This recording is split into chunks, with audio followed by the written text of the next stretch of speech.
Para nossa edificação, nós vamos ler um texto do Evangelho de Mateus, no capítulo 28.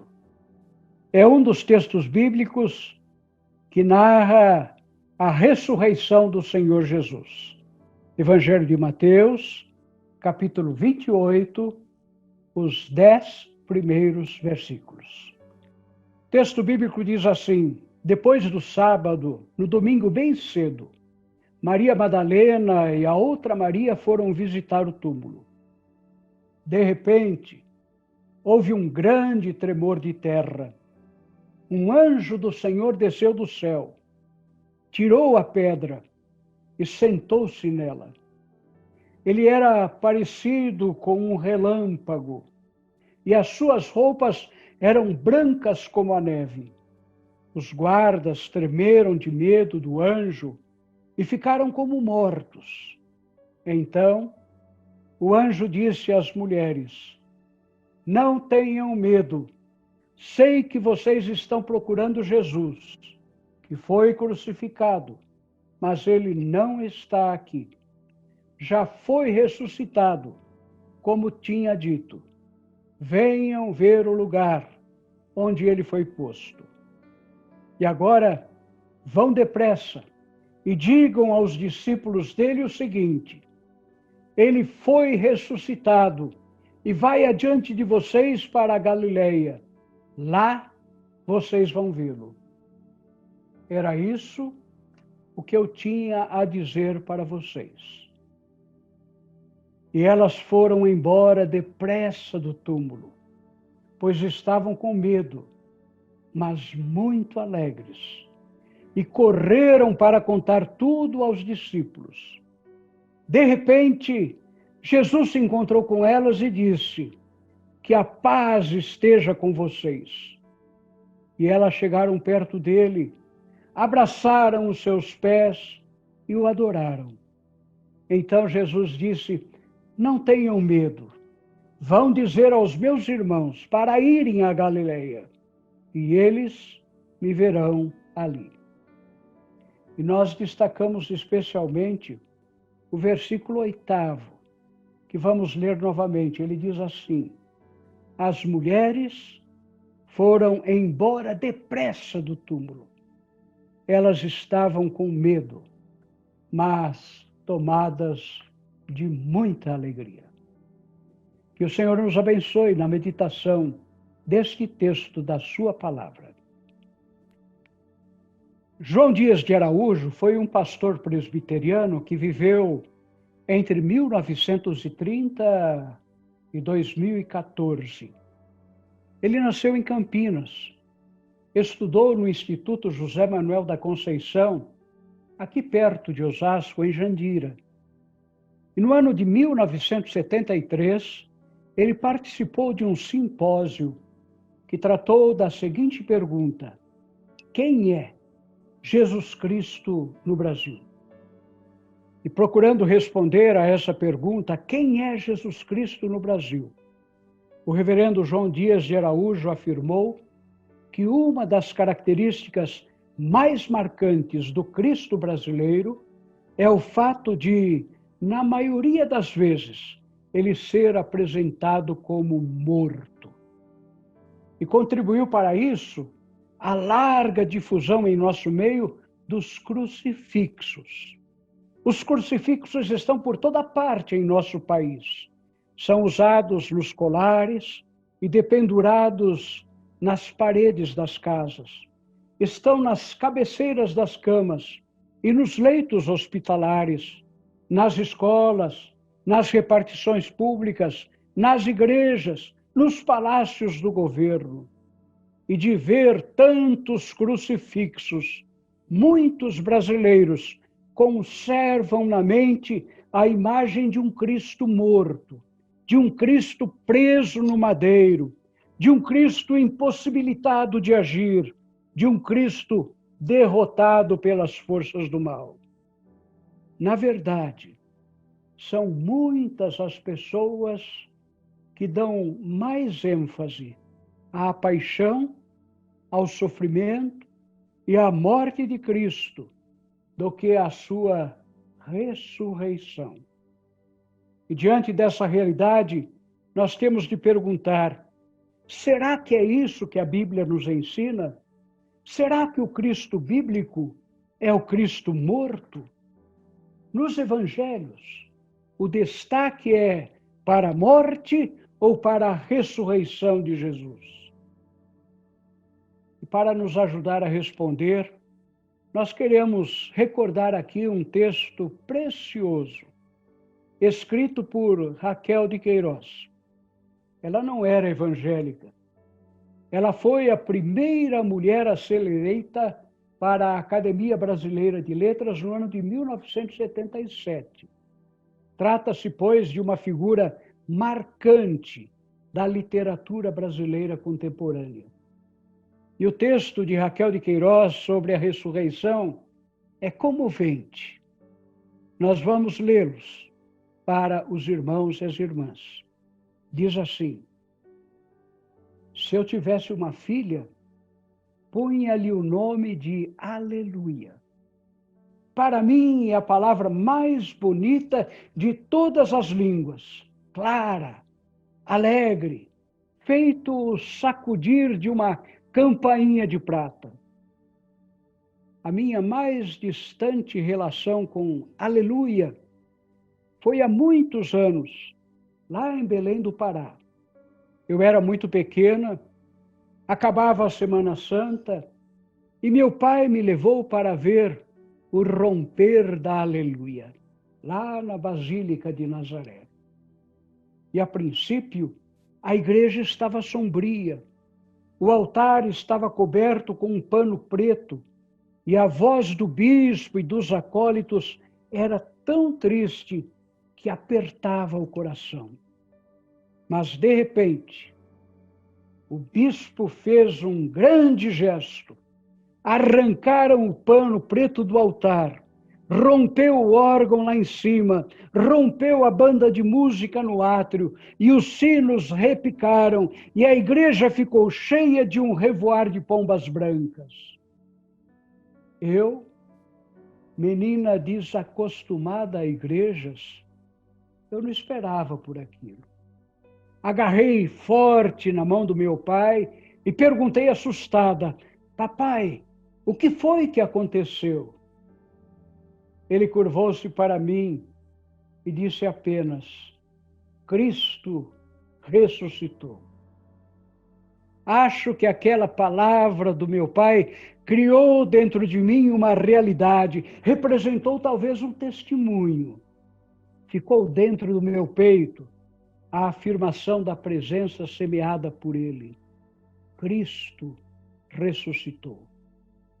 Muitos anos se passaram, e a cada domingo de Páscoa, quando vejo a festa do Cristo ressuscitado, celebrada com frieza, quase automaticamente, eu me sinto roubada, uma nostalgia, uma falta e procura do eco longínquo daquele clamor de aleluia. Por quê? Por que não se alegram os cristãos fiéis? Será que no íntimo eles também duvidam da ressurreição? Quem sabe, nem sequer acreditam que Cristo nasceu no Natal. Quanto mais que ressuscitou. Ou pior que tudo, talvez os cristãos já não se deem ao trabalho de acreditar ou negar. Talvez apenas não se importam com a ressurreição do Senhor. Foi esse texto que me emocionou e me fez refletir. Uma figura importante da literatura brasileira relembrou a emoção que sentiu quando participou de uma celebração da Páscoa na sua infância. Houve júbilo, houve alegria, houve regozijo. E lembrando tudo isso, ela pergunta para nós: por que não se alegram mais os fiéis cristãos? Será que no íntimo do coração também duvidam da ressurreição, ou pior que tudo, talvez já não se deem ao trabalho de acreditar ou negar. Talvez apenas não se importam. Diante disso, nós gostaríamos de perguntar: será que Raquel de Queiroz está certa? Será que nós não nos alegramos mais com a ressurreição de Jesus? Será que nós não nos importamos mais com a ressurreição do Senhor? Está na hora de irmos ao texto bíblico que nós lemos. O que é que ele nos diz? Qual é a história que ele nos conta? Tudo aconteceu num domingo. Era bem cedo quando duas mulheres se dirigiram ao túmulo de Jesus. E elas estavam muito tristes. E não era para menos. Na sexta-feira, tinham presenciado a crucificação de Jesus. A crucificação era um terrível espetáculo que os romanos ofereciam aos povos que dominavam, para punir os piores criminosos, para castigar aqueles que promoviam rebeliões contra o imperador. E antes de ser crucificada, a vítima era açoitada. Depois, ela era obrigada a carregar a sua própria cruz. E ao chegar ao lugar da crucificação, a pessoa condenada era presa à cruz por meio de pregos. E aquelas mulheres tinham visto tudo isso, tinham acompanhado todo o sofrimento de Jesus. Era grande a tristeza delas, era enorme a sua dor. Entretanto, quando chegaram ao túmulo, depararam-se com um anjo que lhes disse: não tenham medo, vocês estão procurando Jesus que foi crucificado, mas ele não está aqui, já foi ressuscitado. E a reação daquelas mulheres foi dupla. Por um lado, elas ficaram com medo e saíram depressa do túmulo. Mas, por outro lado, sentiram uma intensa alegria e correram para contar aos discípulos que Jesus estava vivo. É essa mesma alegria que nós devemos sentir hoje. É essa mesma alegria que deve dominar o nosso coração neste domingo de Páscoa. Mas será que podemos sentir alegria neste tempo de coronavírus? Será que é possível ter alegria neste momento de isolamento social? Como ter alegria se nem mesmo podemos nos reunir no templo? Como sentir alegria se somos obrigados a celebrar a ceia do Senhor virtualmente? Irene Vella é uma jornalista italiana que está abargando toda a tristeza deste momento. Mas mesmo em meio a tanta aflição, e mesmo sentindo angústia, ela redigiu um belíssimo texto no último mês de março. E queremos também compartilhar este texto com todos. Irene Vella escreveu assim: era 11 de março de 2020. As ruas estavam vazias, as lojas fechadas, as pessoas não podiam sair. Mas a primavera não sabia, e as flores começaram a florescer. O sol brilhava, os pássaros cantavam, as andorinhas iam chegar em breve, o céu estava azul e a manhã chegava mais cedo. Era 11 de março de 2020. Os jovens tinham de estudar online e encontrar ocupações em casa, As pessoas não podiam fazer compras nem ir ao cabeleireiro. E em breve não haveria mais espaço nos hospitais e as pessoas continuavam ficando doentes. Mas a primavera não sabia. A hora de ir ao jardim estava chegando. A relva ficava verde. Era 11 de março de 2020. As pessoas foram colocadas em contenção para proteger avós, famílias e crianças. Chega de reuniões, chega de refeições e de festas em família. O medo se tornou real e os dias eram todos parecidos. Mas a primavera não sabia. As macieiras, cerejeiras e outras floresceram e as folhas cresceram. As pessoas começaram a ler, a brincar com a família, cantando na varanda, convidando os vizinhos a fazerem o mesmo e aprenderam uma nova língua, a serem solidários e a se concentrarem em outros valores. As pessoas perceberam a importância da saúde, o sofrimento deste mundo que parou, da economia que caiu. Mas a primavera não sabia.